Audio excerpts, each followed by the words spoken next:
냉전 시대, 미국과 구소련이 대립했던 시대다. An iron curtain has descended across the continent. 두 나라의 긴장으로 전 세계가 숨을 죽였다. This man is our potential enemy. He is in this country under false pretenses. 냉전 시대엔 아주 색다른 무기들이 그 힘을 얻었다. 스파이 모집은 주로 범죄자를 중심으로 이루어졌죠. 바로 첩보 활동과 섹스다. 첩보 활동이나 섹스가 사라질 수는 없습니다. 특히 섹스는 첩보원의 필수 무기였다. 하지만 사회는 섹스의 억압적인 분위기였다. 출산과 연관되지 않는 성을 유포하면 불법으로 간주되지요. 그럼 이제 냉전 시대의 섹스에 대한 얘기를 들어보자.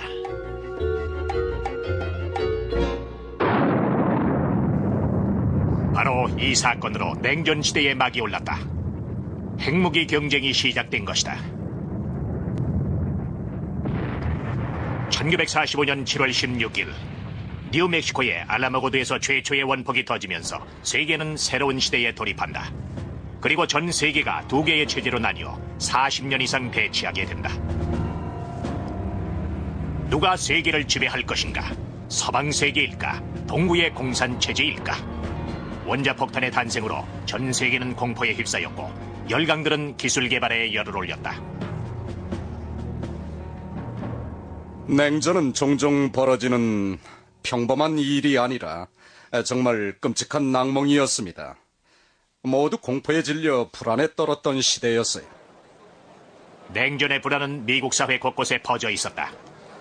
정부기관뿐만 아니라 시민들 속에도 적의 스파이가 활동하고 있다는 얘기들이 떠돌았다. 어느 사회나 성에 대한 태도는 시대의 사회 정치적 분위기에 따라 영향을 받게 됩니다. 그리고 냉전으로 러시아뿐만 아니라 이웃들까지 의심하게 됐지요. 냉전 시대는 자본주의와 공산주의가 대결한 이념의 격전장이었다. 소련은 사활을 걸고 냉전에서 승리하려 했고 섹스도 승리를 위한 무기의 하나가 됐다. 냉전 시대의 우리의 요원들은 작전 수행을 위해서 필요하다면 상대를 침대까지 끌어들였습니다. 조국과 공산체제의 승리를 위해서라면 모든 가능한 방법을 다 사용을 했죠. 섹스도 이 모든 가능한 방법들 중에 하나였다. 비밀을 캐내기 위해 상대를 유혹할 때 섹스만큼 강력한 무기를 썼다. 섹스는 인류의 탄생과 함께 시작됐습니다. 성경책을 봐도 알 수 있어요. 창세기에 아담과 이브가 등장할 때부터 나옵니다. 섹스는 늘 비밀을 캐내는 데 활용돼 왔다. 하지만 각국 정부가 과학과 심리 그리고 성 분야에 대대적인 투자를 시작한 것은 냉전 시대가 막을 올리면서부터였다. 미국 FBI와 CIA, 소련 KGB, 동독 스타즈, 그리고 영국의 MI5 등의 정보국들이 섹스를 무기로 이용한 것이다. 첩보 활동이나 반공작 활동을 위해 이용하는 장비들은 아주 다양합니다. 도청 장치, 첨단 카메라, 추적 장치들이 대표적인 도구들입니다. 하지만 그것들은 보조 장치에 불과하죠. 진정한 스파이 활동은 인간관계를 주도하는 겁니다. 목표물로 삼은 인물의 마음속으로 들어가는 겁니다. They want to know when the plane will leave, where they are going, how many and what type of aircraft will be involved. But Victor, that's classified information. If you really love me, you will do this for me. 서방 정부들은 교육용 영화까지 만들어 국가 기밀을 다루는 군인이나 국방부 관리들에게 적국 스파이들이 정보를 빼내기 위해 섹스를 활용하다는 사실을 알렸다. 당시 공산국가의 남자 첩보원들은 로미오 혹은 까마귀, 여자 첩보원들은 제비라 불렸다. 소련에 첩보원의 섹스 기술을 가르치는 학교가 있다는 소문까지 나돌았다. 당시 소련에 대한 근거 없는 소문이 아주 많았어요. 그중 하나가 첩보원에게 섹스 테크닉을 교육시킨다는 것인데 그것은 완전히 날조된 사실입니다. 하지만 우리에게는 KGB를 위해 충성하는 젊고 매력적인 수십 명의 여성 첩보원들이 있었습니다. 그들은 첩보 활동을 나라를 위한 의무라고 생각을 했고 기관에서 명령을 내리면 아주 열정적으로 수행했어요. 공산권 국가에서는 군인들이 원하지 않더라도 어느 날 갑자기 스파이가 되도록 협박을 받을 수도 있었다. 정보국은 아주 은밀하게 덫을 만들어 놓고 기다리다가 부적절한 순간을 몰래 찍거나 도청을 한 후 가족이나 이웃 혹은 회사에 알린다며 올가미에 걸린 당사자를 협박했다. 협박을 벗어나는 길은 스파이가 되는데 동의하는 일뿐이었다. 그들은 사실 자신들의 모든 것을 조국을 위해 바쳐야 한다고 생각한 군인들은 아니었습니다. 겉으로 보기에만 중성스럽게 보일 뿐이었죠. 상대의 비밀을 캐내는 효과적인 방법은 무엇일까요? 사람들은 보통 이성에게는 경계심을 덜 가지는데 이 점을 이용할 수 있겠지요. 냉전은 이념이 대결하던 격전장이라고 할 수 있죠. 당시 KGB나 스타지는 작전을 위해 충성을 다 바칠 수 있는 인물들을 첩보원으로 고용합니다. 자신의 육체조차 첩보 활동에 이용할 수 있는 인물들을 끌어들였어요. 공산국가의 달콤한 덫으로 분리된 작전들에선 국가 기밀을 다루는 남자들을 유혹하기 위해 여자 첩보원들이 활약했다. 이를 대비하기 위해 영국 정부는 교육용 여화까지 만든다. They've asked me to give you this. Oh, yeah. What's this then? What is this? Who the hell took these? Well, why, for God's sake? Let us go for a little ride, and I will tell you. Get in. 물론 기밀을 캐내기 위해 여자를 끌어들여야 하는 경우도 있었다. 이런 경우 공산국가의 정보기관들은 남자 첩보원들에게 이 임무를 수행하도록 했다. Oh, how marvelous. Make yourself comfortable. I'll be right with you. 먹잇감이 된 상대가 누구냐에 따라 상대를 유혹하는 방법이 달랐습니다. 하지만 덫에서 벗어날 수 없다는 점에선 모두 똑같았지요. 남자 첩보원을 가장 잘 활용한 정보국이 동독의 스타지였다. 스타지는 적국의 정부기관이나 대사관에서 일하는 미혼 여성을 보섭하기 위해 남자 첩보원을 적극 활용했다. I think I need an aspirin. It's Victor. He's in trouble. The communists are going to kill his mother unless I help him.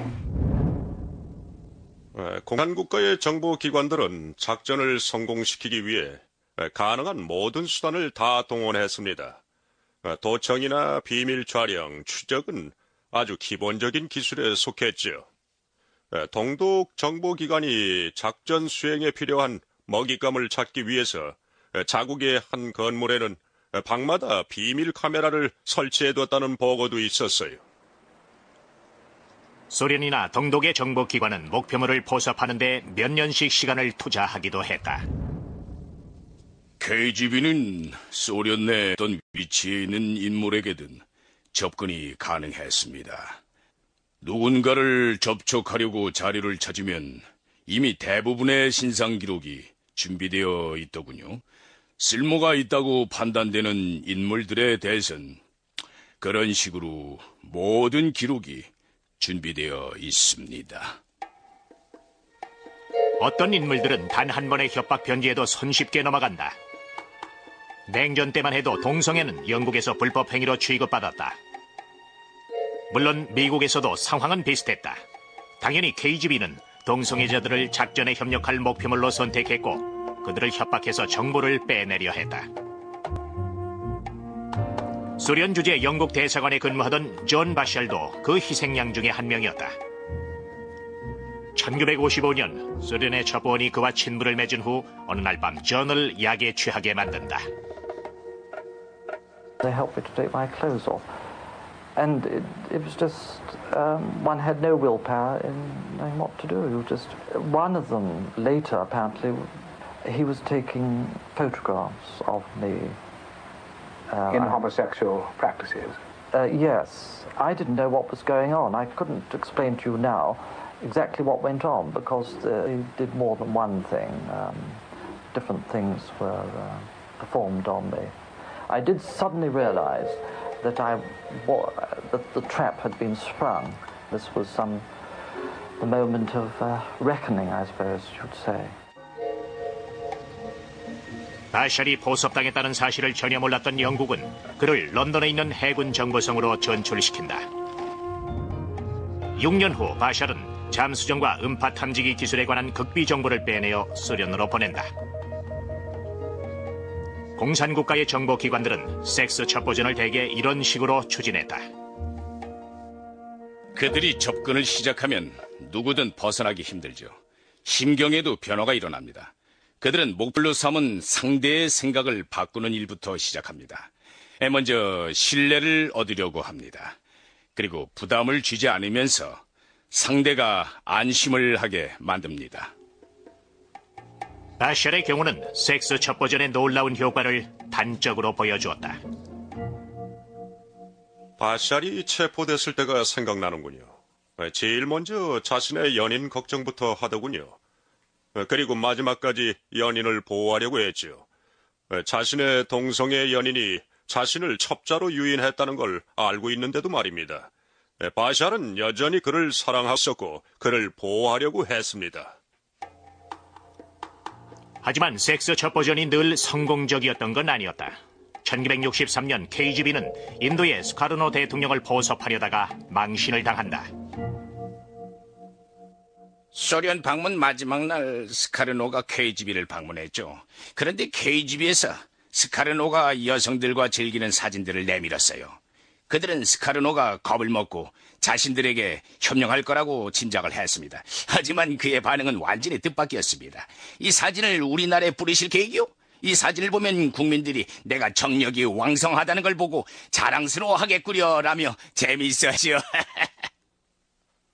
정확한 시기는 기억나지 않습니다만 아주 특별한 인물들이 있었습니다. 협박을 해도 전혀 동요를 않고 겁을 먹지 않던 거물들이었어요. 오히려 폭소를 터뜨리며 우리와 손잡기를 딱 잘라 거절했었죠. 물론 모든 인물들이 스카르노 대통령처럼 대담했던 것은 아닙니다. 많은 전문가들은 섹스 첩보전이 첩보 활동에서 효과를 본 경우는 그다지 많지 않았다고 평가한다. 실제로 서방과 공산국가 모두 첩보전에서 섹스를 매우 제한적으로 활용했다. 대체로 10% 정도의 작전으로 섹스를 전술적으로 이용했다. 첩보 활동을 위해 포섭됐던 인물들은 더 이상 이용 가치가 없어지면 바로 외면당했다. 저도 여자들에게 접근을 해서 정보만 빼내고는 바로 떠났었죠. 냉전 동안 섹스 첩보전이 성행했지만 전 세계의 이목을 사로잡은 것은 섹스가 아니라 거대한 강대국으로 등장한 소련이었다. 사회주의로 무장한 소련의 힘은 제2차 대전 이후 아주 강력했습니다. 유럽에서 큰 영향력을 행사하고 있었죠. 아시아에서도 마찬가지였고요. 소련은 사회주의 체제를 도입한 10여 개의 국가들과 굳건한 동맹 관계를 형성해 갔습니다. 이는 서방에 대한 소련의 대응책이었죠. 동맹을 발판으로 세계에 대한 서방 국가의 영향력을 봉쇄하려고 했던 것입니다. 소련은 보다 많은 국가들과 동맹을 맺으려 노력했다. 존 사이먼즈에게 냉전은 정치적인 문제라기보다 법망을 피하면서 생계를 유지하는 개인적인 수단에 불과했다.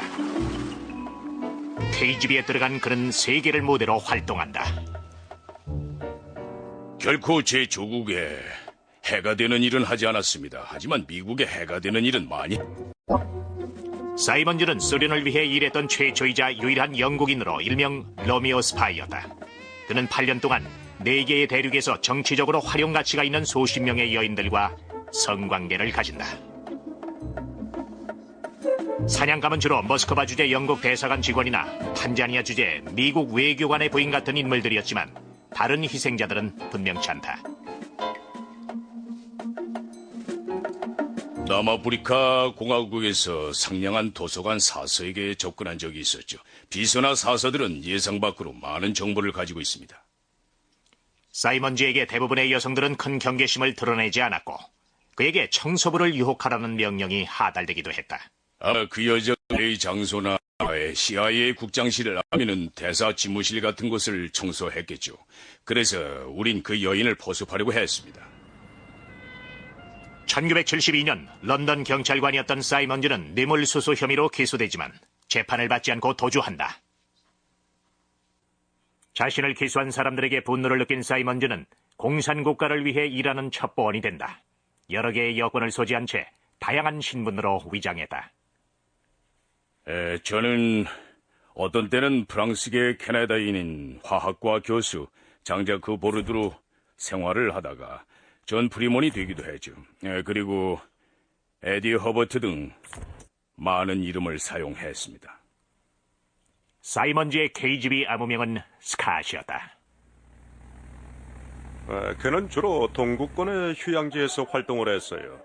그들은 해변 휴양지에서 주로 서방인들을 대상으로 표적을 물색하고 다녔는데 필요하면 그가 투입됐습니다.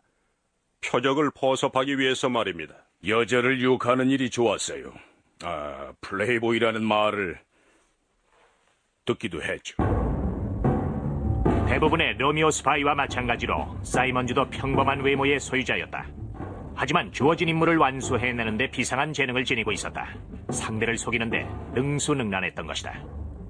제가 전설적인 인물이 된 것은 여인들의 특성을 잘 파악했기 때문일 겁니다. 그런데 학구적인 척 위장하는 일이 가장 어렵더군요. 사이먼즈는 주로 표적을 포섭하는 전형적인 첩보원이었죠. 첩보자는 남녀 요원을 잘 활용해야 합니다. 표적이 여성이라면 호감을 살 만한 남자 요원을 찾는 게 좋습니다. 그들은 미국 여성들이 제게 호감을 가질 거라고 판단했겠죠. 확실히는 모르지만 제가 영국인이었기 때문인 것 같습니다. 어쨌든 제가 포섭해야 할 표적들은 대부분은 미국인이었습니다. 사이먼즈는 특별훈련을 받았다고 주장한다. 그를 훈련시킨 사람들이 그의 섹스 테크닉을 향상시킬 필요가 있다고 판단한 것이다. 결과적으로 보면 그는 성공적인 작품이었다. 섹스를 치려면 1대1로 해보는 수밖에 없습니다. 사진이나 영화를 보고 배울 수는 없으니까요. 그들은 저를 가르치기 위해서 아주 매력적인 여인들을 보내주었습니다. 사이먼즈 같은 로미오 스파이들은 직접 기밀 정보를 빼내진 않는다. 사람을 포섭해서 정보를 빼내는 일을 하는데 성관계를 맺는 것은 의심을 받지 않고 상황을 주도할 수 있는 완벽한 방법이 됐다. 먼저 표적이 된 여인의 생각과 주변의 인간관계를 파악하죠. 그리고 나서 점자리를 가지게 됩니다. 그런 다음 3단계로 넘어가서 여인의 마음을 사로잡는 겁니다. 일생 동안 기다려왔던 이상적인 동반자를 만났다고 생각하도록 만들어야 합니다. 그렇게 되면 그 여인을 마음대로 조종할 수 있게 되죠. 사이먼즈를 이끈 힘이 조국의 이념 혹은 돈이나 자기 만족 중 그 무엇이든지 간에 그가 첩보 활동을 위해 맺은 성관계는 희생자들이 받은 상처에도 불구하고 쉽게 정당화됐다. 전 그 여인들의 친구였어요. 그들은 저의 사랑을 갈망했죠. 저도 사랑을 호소했습니다. 그 여인들을 유혹해서 농락하진 않았습니다. 이같이 부드러운 로미오식 공작은 냉전 시대에 준비했던 성행위 장면을 찍어 노골적으로 협박하는 것이 최상의 방법만은 아니라는 걸 시사하고 있다. 협박을 받은 인물들은 대개 어쩔 수 없이 시키는 대로 합니다. 당연히 협박을 받은 사람이 제공한 정보가 얼마나 믿을 만한지 생각해 볼 필요가 있죠. 더구나 군사정책 계획 같은 확실한 정보만 가치가 있습니다. 협박받은 사람이 제공한 정보는 잘 활용하지 못할 때가 많죠. 존 사이먼즈가 여러 작전에 참여했을 수도 있지만 그가 KGB의 거물 첩보원은 아니라는 주장도 있다. 존 사이먼즈가 중요한 첩보 작전에 관여했던 적은 한 번도 없었습니다. 사이먼즈는 아주 평범한 첩보원에 불과했다는 걸 명심하세요. 사이먼즈가 로미오 스파이로 활동했다는 사실은 1999년에 서방 세계에 입수된 KGB의 1급 기밀 문서인 미흐트로킨 기록에서 확인됐다. 거기에 사이먼즈가 소련 첩보원에게 중요한 작전 정보를 제공했다고 기록돼 있다. 유리 안드로포프 KGB 국장이 사이먼즈의 활동 사항을 전달받은 적도 있었다. 저는 사이먼즈가 사람들을 포섭하는 활동을 했다고 믿습니다. 영화에서와는 달리 사이먼즈의 스파이 활동은 영광스럽게 끝나지 않았고 공개적으로 그를 수사하지도 그의 검거 사실이 알려지지도 않았다. 1980년 사이먼즈는 해고당했다. 그가 해고된 두 가지 사유가 미흐트로켄 기록에 언급됐는데 건강이 나빠지고 정서적으로 불안하다는 것이었다. 전 잘 해냈어요. 첩보는 가장 멋진 직업입니다. 사이먼즈는 런던으로 돌아가서 거의 10년 전에 자신에게 부과됐던 혐의와 마주했다. 그는 뇌물을 받은 혐의로 2년형을 선고받았다. 이제 아주 오래전에 평범한 사람으로 돌아갔다. 그리고 표적이 됐던 여인들에게 심적인 고통을 준 것에 대해 유감스럽게 생각하고 있다. 옛 여인들이 저를 만나고 싶다는 편지를 보내왔습니다. 저도 마음이 편치 않아요. 착한 여인들이었기 때문입니다. 제가 그 여인들의 한 부분을 차지했다가 훌쩍 떠나버렸죠. 존 사이먼즈 같은 스파이들의 표적이 됐던 여인들만이 냉전 시대에 성적으로 피해를 당한 것은 아니었다. 평범한 시민들에게도 섹스는 때때로 정치적인 충성심을 판단하는 기준이 됐다.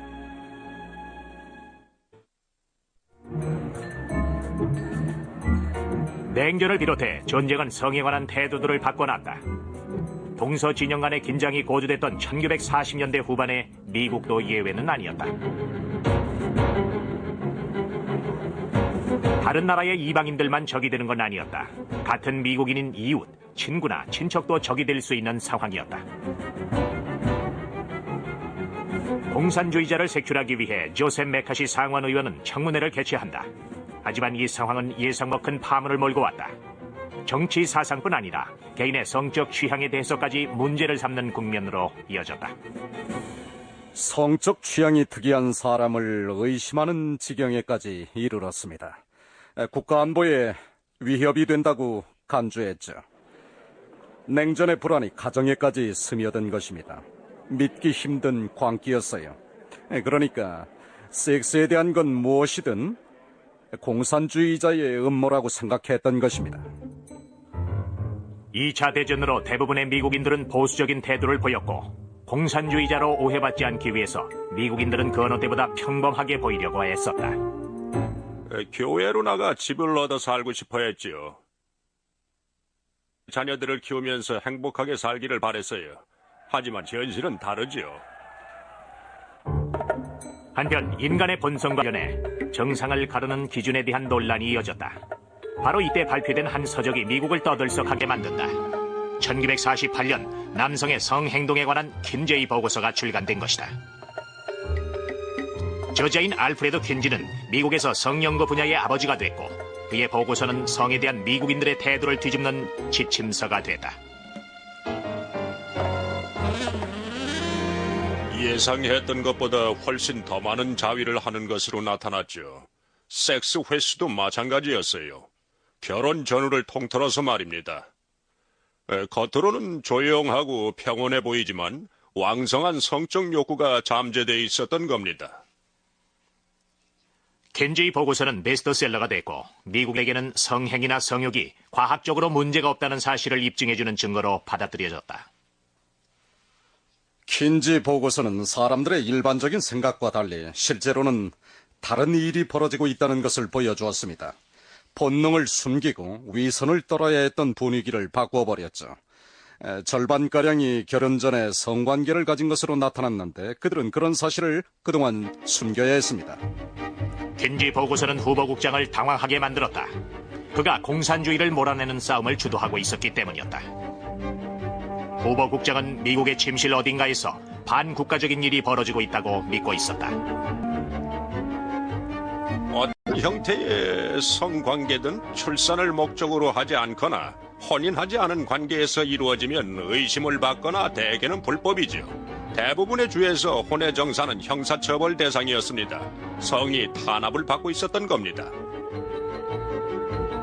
킨지는 동성애에 관한 조사도 실시했죠. 그는 게이라고 인정한 사람들을 바탕으로 미국인의 4~5%가 동성애자라고 주장했습니다. 그리고 10에서 15% 정도는 동성애를 경험한 것으로 나타났죠. 냉전의 위기가 고조되면서 시민들은 자신들이 누명을 쓰고 억울한 희생양이 되지 않을까 두려워했다. 자연스럽게 주류 사회가 인정하지 않는 성행위를 선호하는 남녀가 표적이 됐다. 협박에 쉽게 위협을 느끼는 사람들을 표적으로 선택을 했습니다. 문제를 해결하는 아주 간단한 방법이죠. 해결책은 똑같아요. 복잡한 문제에 대해 아주 단순하게 대응하는 겁니다.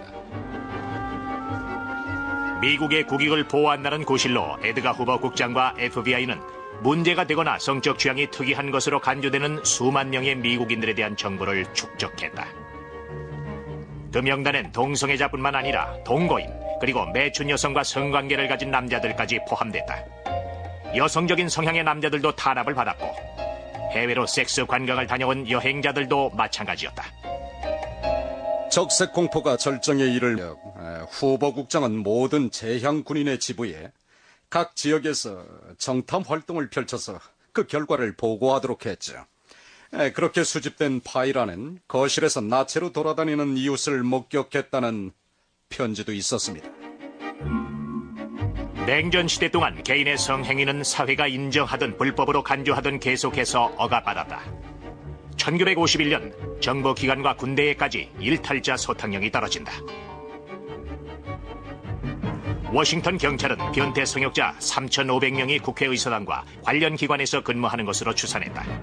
그리고 그 중에서 불성실하다는 죄목으로 91명의 연방 공무원들이 해고됐고 수백 명은 위험인물로 분류됐다. 1970년에 파기된 FBI의 일탈자 분류 파일에는 미국인 14,000명에 대한 정보가 포함되어 있었다. 잘못을 저질렀다는 증거는 필요 없었다. 소문만으로도 한 사람의 경력에 흠집을 내고 그 인생을 망쳐놓을 수 있었다. FBI는 남성과 여성의 성행위에 관한 킨지의 연이은 보고서를 공개적으로 공산주의자의 음모로 간주했다. 원래 FBI는 킨지의 연구 결과를 이용하려 했지만 킨지 박사가 이를 허락하지 않았었다. 뒤에 후보 국장의 성적 취향도 의혹을 받게 된다. 그의 행동에 그의 이상한 취향이 드러났었다고 말하는 사람들도 있었다. 헛소문입니다. 저도 후보 국장이 어느 정도 동성애적인 성향을 지니고 있다고 믿습니다만 어느 누구도 동성애자임을 추정케 하는 그 어떤 것도 목격한 적이 없어요. 후보 국장에 관한 이상한 소문은 미국의 적들에게는 도움이 됐을 것이다. 특히 KGB는 FBI 국장에 대한 이상한 소문이 나돌자 누구보다 관심을 가졌다. 소련의 정보기관이 이런 소문에 관심을 기울이는 이유는 너무 뻔한 일이었습니다. 근거 없는 뜬 소문을 유포한 사람들은 후보 국장을 아주 싫어했던 사람들이겠죠. 그리고 첩보원들이 바로 이런 일을 하는 사람들입니다. 개인의 명예를 훼손하고 헐뜯고 그 사람을 괴물처럼 만들어버리는 온갖 소문을 수집하는 일을 하지요.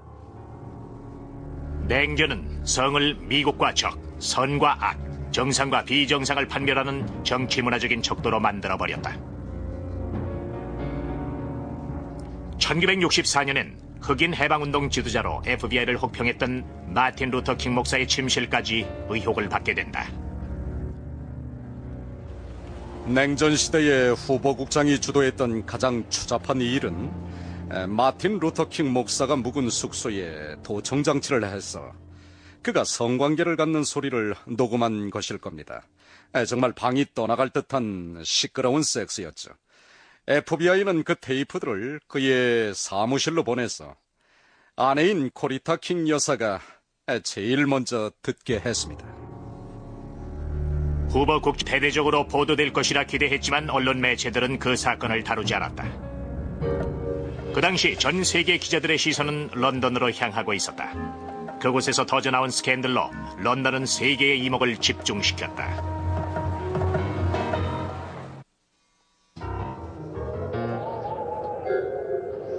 냉전 시대 동안 전 세계에서 섹스를 활용한 첩보전이 벌어졌다. 그리고 그 중심에 영국 런던이 있었다. 냉전 시대 때 소련의 스파이들은 활동 무대로 런던을 아주 선호했습니다.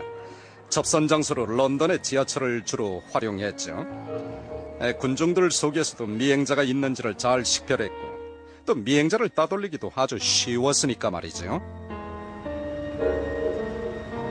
소련의 첩보원들은 접선을 하기 전에 공공장소의 벤치나 등에 분필 표시를 남겼다.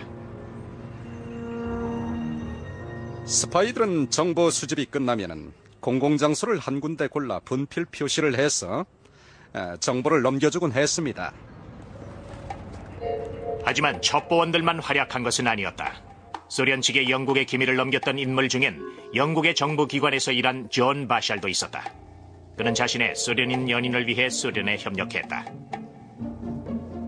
사실 영국 당국이 존 바샬의 이적 행위를 눈치채지 못한 건 문제가 있습니다. 일주일에 겨우 14파운드를 버는데도 주당 10파운드를 지불해야 하는 첼시의 고급 주택에서 생활하고 있으니까 말입니다. 하지만 바샬의 사치스러운 생활이 계속되자 결국 영국 기관의 감시를 받게 된다. 존 바샬을 의심하게 된 정보국이 그의 옆집에서 감시를 했죠. 그리고 하루는 그가 집을 비운 사이 바샬의 집에 침입해서 증거들을 발견합니다. 요원들이 그가 넘긴 정보에 경악을 금치 못했죠. 1962년 마침내 존 바샬은 간첩 혐의로 체포되고 감옥으로 보내진다. 그리고 세계를 떠들썩하게 했던 프로포머 스캔도 영국에서 벌어졌다. 윈폴 뮤즈 17번지에 위치한 2층짜리 벽돌집에서 냉전 시대를 통틀어 영국 전체를 가장 떠들썩하게 만든 스캔들이 탄생했죠. 사건이 전해지자 온 세계가 경악했어요. 접골사로 위장한 영국 첩보원 스티븐 워드가 사건을 해결했다. 스캔들의 중심에 19살의 골걸 크리스틴 킬러가 자리 잡고 있었다. 그녀에게 2명의 연인이 있었는데 한 명은 소련 첩보원인 이브게니 이바노프였다. 그리고 다른 한 명은 놀랍게도 영국의 국방장관으로 있던 저러포모였다. 그 사건으로 영국 정부는 큰 망신을 당했습니다. 과연 어린 콜걸의 침대 위에서 서방 세계의 극비 정보가 유출됐을까? 브라포모가 어린 연인과 잠자리를 하는 자리에서 국방 기밀까지 털어놨을까? 만일 그랬다 해도 그녀가 그 내용을 이바노프에게 전달했을 것인가?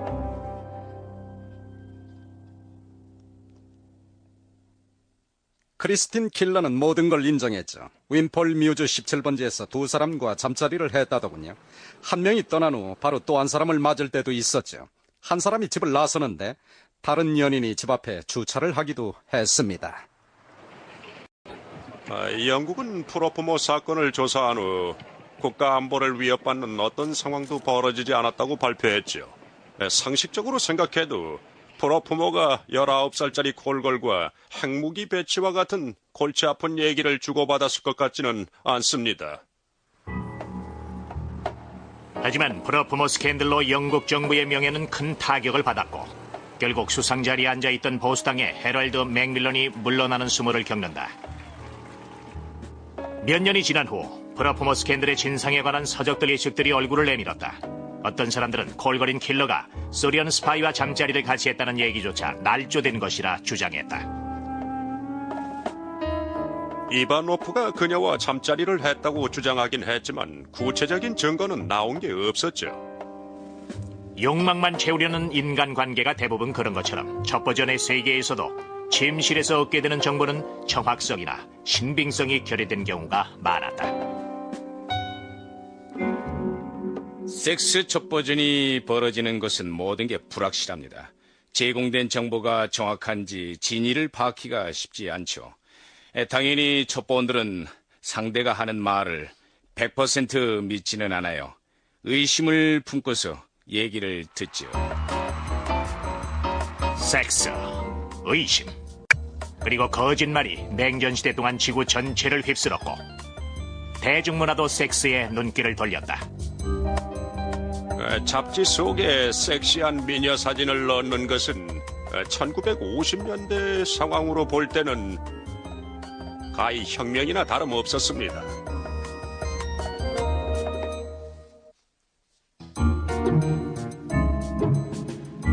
냉전이 서방과 공산 진영 간의 충돌이었던 것만은 아니다.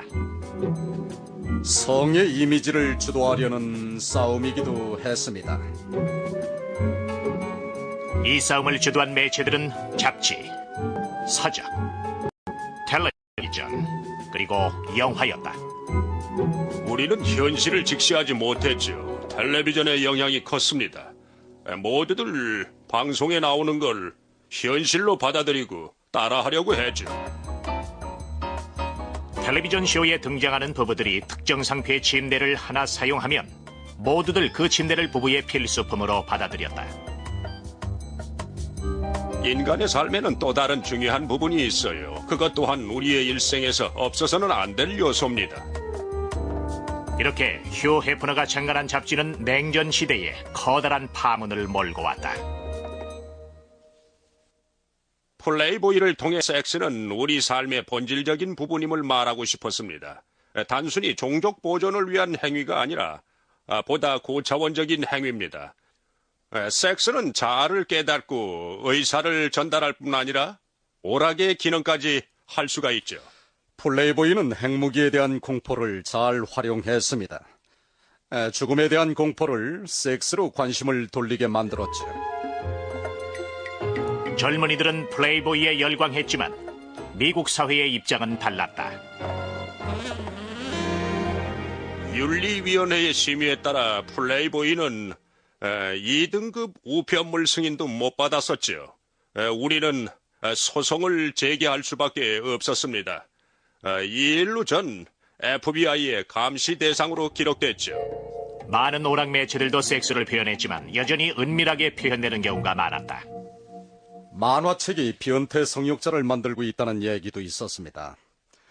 배트맨과 로빈이 동성애자라거나 원더우먼이 순진한 소녀들을 레즈비언으로 되도록 부추긴다는 얘기도 떠돌았습니다.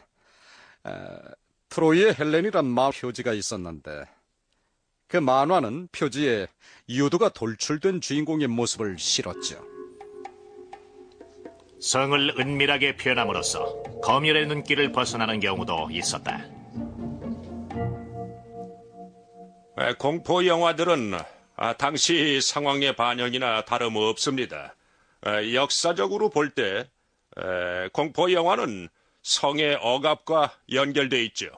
뱀파이어나 늑대 인간은 실제로 강한 성적 욕망을 표현하고 있습니다. 1961년이 되면서 대중들은 영국의 소설가 이안 플레밍이 만들어낸 섹스 심벌에 매료당하기 시작한다. 바로 007이다. 이안 플레밍은 은밀하게 욕망을 충족시켜주려 했고 그 의도는 성공적이었습니다. 그는 섹스가 그 자체로 의미가 있다고 생각했고 그것을 제임스 본드를 통해 표현한 것입니다. 007이 변태 성욕자로 공격받지 않는 이유는 현실감 있는 적들과 싸웠기 때문이다. 하지만 작가의 의도는 달랐다. 그가 당시의 시대적 상황이었던 냉전 체제를 담아내려고 첩보원을 주인공으로 선택했던 건 아닙니다. 그가 자신의 작품에서 표현하고자 한 것은 서대한 바로 자신의 입장이었죠. 그것을 통해 사회에 변화를 주고 싶었던 것입니다. 이를 위해 탄생시킨 것이 번드걸이다. 만일 번드걸이 등장하지 않았다면 크게 남성 관객들을 끌어들이지 못했을 것이다. 남자들은 본드걸과 잠자리를 가지는 제임스 본드를 질투했을 겁니다. 007을 보고 나서 동료들이나 저는 007이 첩보 활동을 너무 가볍게 다루었다는 생각을 했습니다. 아주 중요한 일인데 말입니다. 첩보 활동의 중요성과 영향을 아주 우습게 취급해버렸죠. 제임스 본드가 등장하는 007 영화들은 너무 과장이 심합니다. 실제로 우리 첩보 활동은 아주 지적인 일인데 말입니다. 사실 첩보원은 질투가 아니라 동경의 대상이다. 본드걸 같은 첩보원을 만난 적은 없습니다. 아내한테도 그런 일이 생기면 알려주겠다고 했죠. 1989년 베를린 장벽이 무너지고 2년 뒤 소련 연방이 해체되면서 냉전도 끝이 났다. 냉전 시기 동안 많은 것들이 변했지만 섹스는 변함이 없었다. 당시 치열한 보전을 벌였던 양진영의 첩보원들은 섹스가 전쟁을 승리로 이끌 수도 있다고 믿고 있다. 우리 인간이 사랑에 빠지는 것을 피할 수 없는 한 그런 첩보 활동은 효과가 있습니다. 효과가 있는 한 정보기관들은 섹스 첩보전을 계속할 겁니다. 사람이 관계를 맺지 않고 살 수는 없으니까요. 인간의 욕망이 사라지지 않는 한 그것은 계속될 겁니다. 섹스는 강력한 힘을 가지고 있어요. 세계를 움직이는 힘이나 마찬가지죠. 이성을 사로잡는 무기입니다. 노골적인 부분은 편집하시겠죠?